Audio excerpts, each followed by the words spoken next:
Huawei Harmony OS 2.0 is official. What's up guys, so after the initial announcement of the Harmony OS 1.0, Huawei has moved things to the next level by finally announcing the Harmony OS 2.0 for many devices including smartphones today at HTC 2020 in China. Huawei says that Harmony OS 2.0 it's not just a software, it's a complete ecosystem, meaning it's not only for phones, tablets and watches, but it's also for kitchen appliances, literally everything that can run software. From your smart fridge to your smart TV, Harmony OS can be applied to everything. It's made by using an adaptive framework, which means that developers will only need to make their applications once, and that one application can be used for phones, watches, tablets. It's all super optimized, and I think it's going to be very convenient to build application for this software. Huawei says that they currently have 1.8 million developers from around the world building stuff for HMS services, which includes Huawei's own app gallery store and some other services. It took them a while to have that many people on board, and now they can actually take full step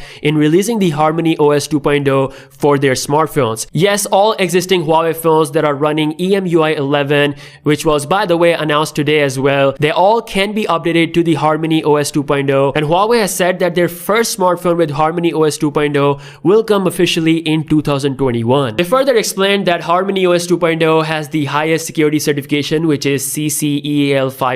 They further confirmed that the first beta of the Harmony OS 2.0 will be made available for watches and smart TVs, whereas for smartphones it's coming in December 2020. So if you're a developer, it is an open source software. Anyone can work on this project, and of course, this software is not just for Huawei phones. Pretty much any smartphone manufacturer can use Harmony OS. So just like Android, they have made this completely open source, but then again, it's not going to be coming with Google services. Now, they didn't show off how the Harmony OS 2.0 will look in terms of, on a smartphone, but rumor says that the look and feel will be very similar to the EMUI 11 that Huawei released today. But the difference, of course, is that EMUI 11 right now is based on Android, and that will be based on Harmony OS 2.0. It's got a 10 millisecond fast response, which means that applications opening times will be really quick. It's using an ARC compiler, which rumor has it that it actually will perform better than Android. They also briefly mentioned on stage that their Spotlight search on Harmony OS 2.0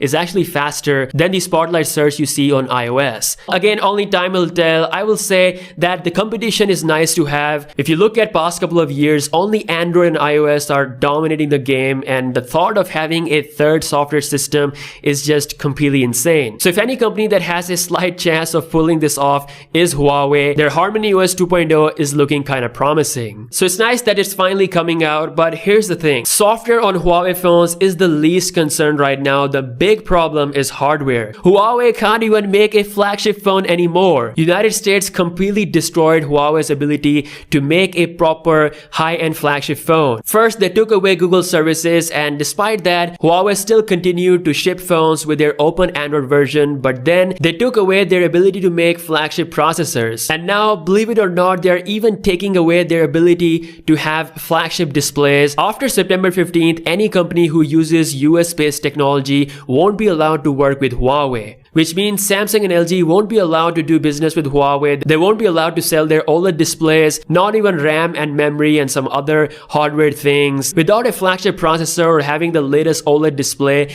they cannot survive in the flagship game. Which means not only Huawei Mate 40 is the last phone to have a Korean flagship processor, but it could also very well be the last flagship from Huawei ever. Recently, Qualcomm tried to get a license to ship its Snapdragon chips to Huawei, but so far, US has no reply for that. Samsung Display has appealed to US as well, but they have also not received any reply. US has single-handedly destroyed Huawei, which is why we're hearing in the news that Huawei might actually exit the smartphone industry, the smartphone flagship game, or they might have the same fate as Nokia. One thing China can do is force Chinese manufacturers like Oppo, Vivo, Xiaomi, and even OnePlus to use Harmony OS 2.0 if it's completely built up to that level when it comes out. But then again, if China does something like that, it's gonna be a massive blow to USA for sure, but then again, US can still destroy destroy any Chinese smartphone brand like they did with Huawei. If they can take control of processors, display, memory, and all these other things, it's still a big scary issue for all the Chinese brands. Again, I don't think China will do something like that because they're making a lot of money. If you look at the global smartphone sales, Xiaomi is actually in the list. In my opinion, China won't go that far. But Huawei, on the other hand, seems like it's completely been sacrificed in this whole political war between US and China. As always, I would love to hear your thoughts in the comment section below. Huawei has officially confirmed that the first Harmony OS smartphone is coming in 2021. If US doesn't allow Qualcomm to sell chips to Huawei, then it's most likely going to be a mid-range phone which might still be sold in China. Again, we'll see what's gonna happen in the future. As always, subscribe to the channel if you're new here, and I'll see you in the next one. Peace out.